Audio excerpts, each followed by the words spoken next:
नमस्कार साथियों, स्वागत है आप सभी का अंकित इंस्पायर्स इंडिया पर। मैं हूं अंकित अवस्थी। आज हम चर्चा कर रहे हैं ईरान के वर्तमान हालात की, क्योंकि वर्तमान हालात क्या ईरान के अगले अफगानिस्तान को बनाने की तैयारी कर रहे हैं। ऐसा मैं क्यों कह रहा हूं? क्योंकि जिस तरह से अफगानिस्तान में सत्ता परिवर्तन के नाम पर कभी अमेरिका एंट्री किया था, वैसा ही कुछ ईरान में भी किया है, और ये दोनों देश पड़ोसी हैं। तो क्या पड़ोसियों के अंदर सेम प्रकार के हालात उत्पन्न होने जा रहे हैं? जैसा अफगानिस्तान में था वही हालात ईरान में भी बनने जा रहा है। आज के सेशन में इस विषय पर डिटेल चर्चा होगी कि कैसे अफगानिस्तान को समय समय पर बदला गया, कैसे सोवियत रूस से लेकर यूएसए तक का शासन होने की तैयारियां अफगानिस्तान में रही, और कैसे ईरान ने अमेरिका के प्रभाव से एक धार्मिक क्रांति देखी, और उसके बाद आज के वर्तमान हालात देखे। दोनों को मैच करते हुए बढ़ेंगे आगे, समझने का प्रयास करेंगे कि आज की स्थितियां क्यों ईरान को फिर एक अफगानिस्तान बनता हुआ देख रही हैं। साथ ही साथ आज के सेशन में कुछ वॉर अपडेट्स भी होंगे, जिसमें यह बताया जाएगा कि हाल ही में डियागो गार्सिया, जो कि यूके के पास है, मॉरिशस से लिया हुआ है, उसे यूएस के यूज के लिए परमिट किया गया, और उस परमिट के बाद ही अमेरिका को वहां पर प्रतिक्रिया झेलनी पड़ी। तमाम बातें अपडेट के रूप में आपको मिलने जा रही हैं। तो चलिए आज के सेशन में शुरू करते हैं। इस जानकारी को डिटेल से शुरू करें, लेकिन उससे पहले थोड़ा सा अफगानिस्तान के बारे में जान लेते हैं। आप रिलेट करते चलिएगा, क्योंकि वर्तमान स्थिति जो आपने ईरान की देखी है, इसे अफगानिस्तान से जोड़ते हुए चलते हैं। ठीक है साहब, कहानी अफगानिस्तान की है साथियों। अफगानिस्तान ब्रिटेन से वर्ष 1919 में आजाद हुआ था। अंग्रेजों से आजाद होने के बाद यहां पर राजशाही शुरू हुई, जो कि 54 साल तक चली। यहां पर जिस राजा का अंतिम शासन रहा, उनका नाम मोहम्मद जहीर शाह था। ये 1973 के अंदर बीमार पड़ गए थे। ये जब इलाज के लिए इटली गए तो इनका सेनापति हुआ दाऊद खान। उसने तख्ता पलट कर दिया और खुद को प्रधानमंत्री घोषित कर दिया। ये जो था समय 54 साल का, ये समझिए कि अफगानिस्तान का सबसे स्थिर कालखंड रहा होगा। 1973 के बाद से फिर जो अफगानिस्तान ने देखा, वो आज तक वहीं खड़ा हुआ है। 1973 के बाद अफगानिस्तान में जो तख्ता पलट हुआ और दाऊद खान नाम का व्यक्ति अपने आप को प्रधानमंत्री घोषित किया, एक बड़ी हेडलाइन के रूप में उस समय काबुल टाइम्स के अंदर छपकर आई। दाऊद खान ने जनता से वादा किया कि मैं आपके लिए संविधान लाऊंगा, लेकिन भाई साहब सिंगल पार्टी शासन ले आए, एक प्रकार का तानाशाही शासन ले आए, ताकि सत्ता में वो खुद रह सके। जनता ने इस बात का विरोध किया। 1978 में एक क्रांति होती है, और इस क्रांति को लीड करते हैं नूर मोहम्मद तारिकी। तो दाऊद खान के विरोध में तारिकी एक क्रांतिकारी बनकर निकल कर आते हैं। टाइम को लेकर चलिएगा, इसी समय ईरान में खुमैनी का शासन आने वाला था, क्योंकि उस समय ईरान के अंदर रिवॉल्यूशन होने जा रहा था, क्रांति होने जा रही थी 1979 में। 78 में अफगानिस्तान में उतर, दोनों पड़ोसी हैं ये। ठीक है साहब, यहां पर क्रांति होती है और नूर मोहम्मद तारिकी आते हैं। उन्होंने अफगान जनता का जबरदस्त समर्थन प्राप्त किया और क्रांति कामयाब हुई। दाऊद खान को जगह छोड़कर भागना पड़ा। ये जो तारिकी नाम का व्यक्ति आया ना, ये अफगानिस्तान के पहले राष्ट्रपति कहलाए, क्योंकि ये अपनी तरफ से, जनता की तरफ से आए थे। तारिकी ने उस समय काफी ज्यादा सोवियत रूस के साथ रहकर काम किया। सोवियत संघ का इनके ऊपर गहरा असर था। यूएसएसआर उस समय कोल्ड वॉर में अमेरिका का चिर प्रतिद्वंदी था, और अफगानिस्तान के अंदर नए परिवर्तन की अलग जगा रहा था। साम्यवाद के नाम पर धर्म को कोई खास पहचान नहीं दी जा रही थी। समाज में समानता की बातें की जा रही थी। सोवियत रूस नूर मोहम्मद तारिकी से मिलकर के आधुनिकीकरण करा रहा था कि भाई बहुत सारा मॉडर्नाइजेशन हो, स्कूल हो, कॉलेजेस हो, फैक्ट्रीज हो, सब तरह से, और महिलाओं की आजादी हो। मतलब इनके विचार क्या थे, अगर आप उनको सुने, कि हम कुछ ऐसी सोसाइटी बनाना चाहते हैं जहां पे वर्कर और फार्मर बढ़िया अच्छे तरीके से अच्छे कपड़े अफोर्ड कर सकें, बढ़िया लाइफ ले सकें, बढ़िया जीवन जी सकें। हम कुछ इस तरह की सोसाइटी चाहते हैं। ये उस समय नूर मोहम्मद तारिकी की सोच थी। लेकिन यह सोच सोवियत रूस के तो समर्थन में थी, लेकिन कई कट्टरपंथी ऐसे थे उस समय के अफगानिस्तान में, जिन्हें यह आधुनिकीकरण नहीं पसंद था। बस इसी आधुनिकीकरण में जहां महिलाओं को आजादी दी जा रही थी, यहीं से कुछ इस्लाम को मानने वाले कट्टर कबीले, जिन्हें मुजाहिद कहा गया बाद में, उन्होंने इस मजहब के नाम पर नूर मोहम्मद तारिकी का विरोध करना शुरू कर दिया। यह जो विरोध था, असल में इसे हवा अमेरिका दे रहा था। क्यों? क्योंकि 79 में ईरान से अमेरिका बाहर हो गया था। 78 में यहां पर नूर मोहम्मद तारिकी आए थे। तो ईरान से बाहर हुए तो बोले तुम बेटा पड़ोस में तुम कैसे रह लोगे, सोवियत रूस वालों तुम्हें बाहर निकालेंगे। कोई बात नहीं साहब। इस बीच में अफगानिस्तान के अंदर नूर मोहम्मद तारिकी धीरे धीरे सोवियत रूस के साथ आगे बढ़ रहे थे, लेकिन अमेरिका कबीलों को धीरे धीरे भड़का रहा था और अफगानिस्तान में सत्ता को बदलने की फिराक में था। अमेरिका ने नूर मोहम्मद का विरोध करने वाले मुसलमानों को भड़काना शुरू किया। सीआईए तगड़े तरीके से सक्रिय हुआ, मजहब के नाम पर लोगों को भड़काया गया और सीआईए ने नूर मोहम्मद तारिकी के विदेश मंत्री हफीजुद्दीन अमीन को अपने साथ कर लिया कि सुनो तुम ही हो जो सत्ता बढ़ दो। अच्छा, आप में से कुछ लोग एक सवाल दिमाग में लेकर आएंगे, सर अमेरिका को फायदा क्या होता है इन सब चीजों से? देखो, तेल का फायदा ये तो सब एक अलग चीज है, चलो वो होती है। अमेरिका को वर्चस्व की लड़ाई लड़नी होती है कि दुनिया में सबसे ऊपर कौन, तो बोले अमेरिका। अगर उसे कोई भी टक्कर देता दिखता, जैसे सोवियत रूस उस समय अमेरिका के साथ कंपटीशन में था, वर्चस्व में कहां वो आगे आएगा, तो सोवियत रूस कहीं आगे ना निकल जाए तो उसको उससे झगड़ना है। बस इसी लड़ाई झगड़े की कहानी यहां पर चल रही थी। ठीक है साहब। यहां पर मंत्री जो रहे हफीजुद्दीन अमीन, इनको अमेरिका ने अपने साथ मिला लिया और तारिकी के खिलाफ भड़काना शुरू किया। अमीन ने जनता को साथ लेना शुरू किया और अफगानिस्तान के अंदर जो कबीले थे, जो मुजाहिद थे, उन्होंने ट्रेनिंग लेनी शुरू की। अमेरिका ने उस समय पाकिस्तान को कहकर इन मुजाहिदीनों को ट्रेनिंग देना शुरू किया। मतलब सोचिए, तारिकी राष्ट्रपति बने हुए हैं, सोवियत रूस की मदद से आधुनिकीकरण कर रहे हैं, लेकिन अमेरिका उन्हें रहने नहीं देना चाहता। उसी के विदेश मंत्री को अपने साथ मिलाकर के धीरे धीरे परिवर्तन करवा रहा है। उस समय पर सऊदी अरब ने भी अमेरिका का साथ दिया और बहुत सारे लोग लड़ने के लिए अफगानिस्तान भेजे। उन्हीं में गया था ओसामा बिन लादेन। तो लादेन को इसीलिए कहते हैं कि अमेरिका की उपज था लादेन। तो सऊदी अरब से लादेन पहुंचता है मुजाहिदों की मदद करने के लिए तारिकी के खिलाफ। और जब ये यहां पहुंचता है तो बढ़िया तरीके से सत्ता को कैसे चुनौती दी जा सके, ये ओसामा बिन लादेन ट्रेंड आतंकी के रूप में वहां जाकर कबीलों को भड़काता है। उसी समय पर वहां पर कुछ छात्रों के संगठन भी थे जिन्हें तालिब कहा जाता था। छात्रों को तालिब, तालिब लेना शिक्षा लेना, तालिबान मतलब छात्रों का शासन।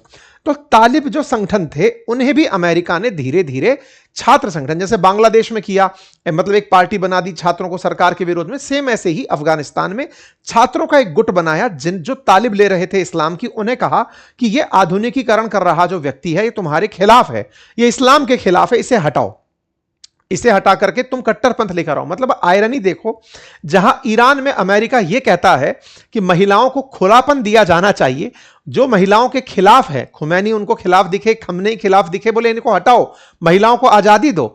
वहीं अफगानिस्तान में वो उल्टा कर रहा था। अफगानिस्तान में तारिकी को हटाने के लिए उन मुजाहिदों का, उन कबीलों का, उन तालिबानियों का साथ दे रहा था जो तारिकी को हटा सके और महिलाओं के खुलेपन के विरोध में हो सके। मतलब बिल्कुल उलट विचारधारा। लेकिन यह लड़ाई असल में वर्चस्व की थी, सोवियत रूस को भगाने की थी। कोई बात नहीं साहब। अमेरिका ने पूरी साठगांठ रखी और तारिकी को हटाने की तैयारी की। तारिकी को यह खबर सोवियत रूस ने दी कि तुम्हारे खिलाफ सीआईए ने पूरी पटकथा रच ली है। तारिकी सोवियत रूस मिलने पहुंचते हैं, सोवियत रूस में वहां के राष्ट्राध्यक्ष से मिलकर लौटते हैं। इसी बीच में ये जो हफीजुद्दीन अमीन था, इसने ये प्लानिंग करी कि जैसे ही वो लौटेंगे इनको मैं मार डालूंगा। भाई साहब, ये लौट के आते हैं, सपरिवार तारिकी को खत्म कर दिया जाता है। जैसे ही तारिकी को मारा जाता है, सोवियत रूस एकदम भड़क जाता है, क्योंकि 1979 में इन तारिकी ने सोवियत रूस के साथ एक एग्रीमेंट कर लिया था कि अगर मुझे कुछ हुआ तो आप मेरी हिफाजत करने आएंगे। सोवियत रूस भाई साहब लगभग 200-250 विमान लेकर के, टैंकर टूंकर लेकर के, तब सेंट्रल एशिया सोवियत रूस हुआ करता था। तो जस्ट ऊपर अफगानिस्तान के यानी नॉर्थ में जुड़ा हुआ पूरा जो केंद्र था वो सोवियत रूस था। वो सब कुछ लेकर के अंदर काबुल के अंदर एंट्री मार गया और हफीजुद्दीन अमीन जिसने तारिकी को मारा था उसको मार डाला।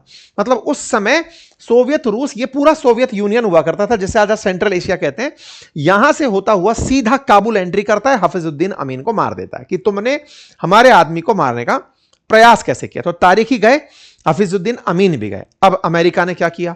अमेरिका ने तो यहां पर बहुत सारे मुजाहिदीन तैनात कर रखे थे ना, कबीले तैनात कर रखे थे, ओसामा बिन लादेन जैसे आतंकियों को पनाह देना शुरू कर दिया था।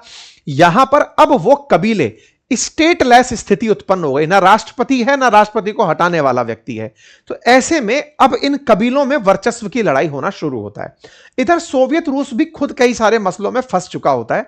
अमेरिका के चलते, शीत युद्ध के चलते उसके अपने देश के अंदर भी काफी विभाजनकारी तत्व एक्टिव हो चुके होते हैं। 1991 में तो फिर सोवियत रूस टूट करके 15 देशों में टूट ही गया था।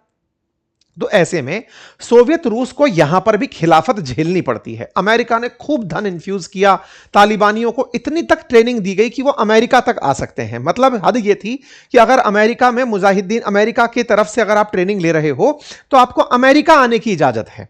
इस तरह से अमेरिका ने पूरी सहूलियत इन लोगों को दी थी, मुजाहिदीनों को, कि तुम बढ़िया से सोवियत रूस को हराओ। अफगानिस्तान की अगर आप ज्योग्राफी देखेंगे तो वो पहाड़ी इलाके हैं, धोरी के स्थान हैं, उनके बीच में टनल बना करके ये सारे के सारे मुजाहिदीन ट्रेनिंग लेकर के रहते थे और सोवियत रूस के खिलाफ खूब विद्रोह करते थे। फाइनली सोवियत रूस को अफगानिस्तान छोड़कर जाना पड़ा।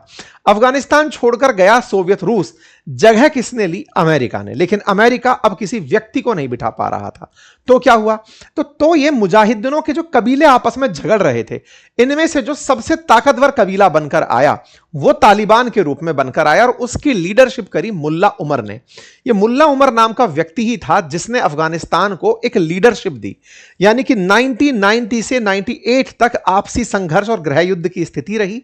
98 में जाकर के अफगानिस्तान में तालिबान का शासन आया, तालिबान बैठ गया साहब। इधर मुल्ला उमर का सबसे करीबी मित्र बनकर बना ओसामा बिन लादेन। मुल्ला उमर और ओसामा बिन लादेन इनामी मतलब अपराधी रहे। $1 करोड़ तक की इनाम इसके ऊपर मुल्ला उमर पर रखी रही। 2013 में जाकर मुल्ला उमर मरा। इससे पहले तो ये 9/11 की घटना को ओसामा बिन लादेन की मदद वो दे चुके थे। आपको यह घटना अब रिलेट हो रही होगी कि कैसे यहां पर तालिबान आया, फिर तालिबान ने यहीं से ओसामा बिन लादेन और अलकायदा को जगह दी और यही अलकायदा बाद में सोवियत रूस के द्वारा घर बिगाड़ने में मदद करवाया। रूस ने इन्हें उकसाया कि जाओ बेटा अब तुम जाकर अमेरिका से बदला लो, तो ओसामा ने फिर अमेरिका पर जाकर के गोला फेंका। तो यह आपसी संघर्ष, मतलब केवल बैटल फील्ड का नाम अफगानिस्तान है, लड़ तो असल में रूस और अमेरिका रहे थे। अच्छा साहब, अब आता है गेम नंबर 2। गेम नंबर 2 बाद में तो खैर जो आपको पता ही है कि यहां पर अमेरिका ने सरकार बिठाई, अफगानिस्तान में चली नहीं, करजई सरकार गिर गई। अमेरिका ने तमाम प्रयास किए, 20 साल तक यहां पर बैठे रहे। फिर फाइनली ट्रंप का समय आया तो जाकर के उन्होंने तालिबान से समझौता किया कि भैया हमने तुम्हारे ऊपर कई लाख करोड़ रुपए खर्च कर दिए, तुम्हारा कुछ नहीं बिगाड़ पा रहे, अब हमें जाना चाहिए। तो 2021 में जाकर के ये यहां से छोड़कर निकले कि अब हम जाते हैं। फाइनली 2021 में तालिबान का अफगानिस्तान में शासन आ जाता है और आज वही तालिबान जो अफगानिस्तान को लीड कर रहा है, बुरी तरह संघर्ष कर रहा है, आर्थिक संकट है, फसल नहीं मिल रही है, खाने की स्थिति है, मानवीय स्थिति खराब हो रही है, 75% बच्चे भूख से मर रहे हैं, तमाम प्रकार की स्थितियां खराब है, सीमा विवाद वगैरह चल रहा है। आज कोई स्थिति नहीं है। क्यों? क्योंकि अब यहां पर लड़ने के लिए रूस समर्थन में नहीं खड़ा है, तो वो इंटरेस्ट ही नहीं ले रहा है कि तुम जाओ, ईगो का पॉइंट नहीं है तो लड़ लो। अफगानिस्तान फिलहाल फूड इनसिक्योरिटी के लिए बहुत ज्यादा सुर्खियों में रह रहा है। अमेरिका ने भी हाथ हटा लिया, रूस ने भी हाथ हटा लिया। अब अफगानिस्तान में कुछ है ही नहीं। जिस जगह के लिए बैटल हो रही थी अब वहां कुछ नहीं है, तो वहां भुखमरी बची। आइए दूसरी तरफ चलते हैं, उसका नाम है ईरान। मैंने आज जब आपसे कहा कि क्या अगला अफगानिस्तान बनेगा ईरान, इसके पीछे का तर्क क्या है? तर्क यह है कि पहले भी सत्ता को बनाए रखने के लिए लड़ाइयां जो थी वो दो बड़ी ताकतों की थी ईरान में। ईरान के लिए ही सेम यही हालात आज अफगानिस्तान वाले हालात बनाने की तैयारी है। ऐसा क्यों? असल में 1953 में अमेरिका ने ईरान के अंदर पहली बार 1953 में CIA ने ब्रिटेन के साथ मिलकर के तख्ता पलट किया और यहां पर मोहम्मद मोसद्दिक नाम के व्यक्ति को हटाकर यहां पर शाह राजा पहलवी को राजा बनाया। अब ये जो मोसद्दिक थे ना, ये मोहम्मद मोसद्दिक, ये असल में प्रोग्रेसिव व्यक्ति थे देश के लिए। मतलब इनका तर्क ये था कि जो तेल निकलता है ईरान में वो तेल राष्ट्रीयकृत होना चाहिए, यानी कि तेल की जो खान है, जो कुएं हैं, वो ईरान के होने चाहिए, ना कि किसी प्राइवेट कंपनी के। प्राइवेट कंपनी मतलब तेल खोजने के लिए अमेरिका और ब्रिटेन की बड़ी सारी कंपनियां ईरान में आई हुई थी। इनने कहा नहीं, जैसे कि वहां पर वेनेजुएला में मादुरो ने किया था ना कि सारी की सारी तेल कंपनियों को देश के नाम कर दिया था प्राइवेट कंपनियों से लेकर, ऐसे ही इन्होंने भी कहा कि मैं इन सारी कंपनियों को ईरान का बनाऊंगा। अमेरिका को यह बर्दाश्त नहीं हुआ, उन्होंने इन्हीं को हटा दिया और इनके स्थान पर रजा पहलवी को प्रधानमंत्री बनाकर बिठाया। रजा पहलवी प्रो अमेरिका एकदम। उन्होंने खूब सारा मॉडर्नाइजेशन किया, महिलाओं को खुलापन दिया। लोगों को लगना चाहिए ना कि अमेरिका ग्रेट है, तो उन्होंने खूब ग्रेटनेस के काम करने शुरू किए। लोगों को शुरुआत में अच्छा लगा कि यार देखो कितना अच्छे लोग हैं, प्रोग्रेसिव थॉट के साथ चल रहे हैं। लेकिन धीरे धीरे मतलब वहां पर करप्शन उजागर होने लगा, दिखने लगा कि ये राजा पूरी तरह से अमेरिका का पपेट बनकर काम कर रहा है, सारा लाभ अमेरिका और ब्रिटेन निकालकर ले जा रहे हैं। तो फिर यहां पर जनता खिलाफ खड़ी होती है और उस जनता को लीड करते हैं खमैनी। और यहीं पर यहां पर एक धार्मिक क्रांति होती है 1979 की इरानियन रेवोल्यूशन, जिसके चलते सुप्रीम लीडर की सत्ता यहां पर चलकर आती है। और आज सबसे पहले खुमैनी, उसके बाद खमनेई और अब खुमनेई के बेटे मुज्तबा खमैनी, ये तीसरे सुप्रीम लीडर हैं जो आप ईरान में 1979 से चलते हुए देख रहे हो। मतलब हालात ये थे कि अमेरिका को इन लोगों ने इस हद तक परेशान कर लिया था कि उसके दूतावास को 444 दिन तक अपने कब्जे में रख लिया था। हालात ये कर दिए थे कि दूतावास से तुम्हारे लोगों को बाहर नहीं निकलने देंगे, और दूतावासों से बाहर ना निकलने के लिए स्थिति तैनात कर दी थी। अमेरिका ने सब प्रयास कर लिए कि ईरान से मैं अपने लोगों को निकाल पाऊं। 52 अमेरिकी नागरिकों को तब तक नहीं निकलने दिया जब तक रजा पहलवी तुम हमें नहीं सौंप दोगे, क्योंकि वो यहां से भागकर अमेरिका चला गया था। फिर बाद में रजा पहलवी मिस्र में मरे पाए गए, तब जाकर के उनकी मुक्ति हुई। मतलब अलग तरह से ईरान ने अमेरिका के कंठ दबा दिए थे।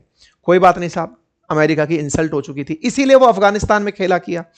1980 से लेकर 88 के बीच में, अब चूंकि अमेरिका ने ईरान से अपने आप की सत्ता जाते हुए देखी थी, तो ईरान इराक युद्ध होता है 80 से 88 के बीच में। और उस समय पर इराक में सद्दाम हुसैन का, मतलब बड़ा इंटरेस्टिंग है, सद्दाम हुसैन का साथ देने अमेरिका चला आता है कि चलो मैं तुम्हारे साथ हूं, लड़ो ईरान से।